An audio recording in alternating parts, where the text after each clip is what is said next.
tey lu waral suñu daje bi ñun askan Thillé Boubacar Jolli Dimat Waalo rawatina Kadiougne dañuy manifester suñu cri de cœur gisuñu ndox mbaa boo gisee ndox tamit da ngay yeew 2 heures du matin 3 heures du matin nga mën a am ndox ñu amul moyens yi ñu am moyens yi dañuy jënd ndox ñu amul moyens yi dex ba la ñu rootee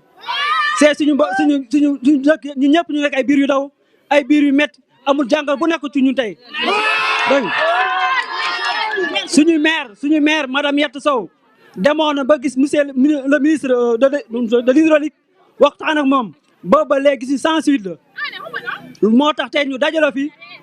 di manifester suñu naqar ci loolu. jigéen ñi dañuy jógee fii plus de 1 kilomètre 500 dem dox dex ba rooti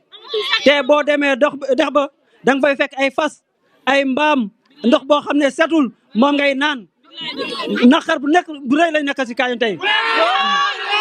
feebar bu metti moo nekk ci dëkk bi ci bilharziose mu ngi fi si dëkk bi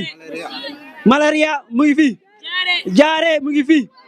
façon xeetu maladie bu nekk dugg si Kadiougne même man mii di wax yow tii fu ma nekk fii biir bu métti laa nekkal fu ma nekk fi tey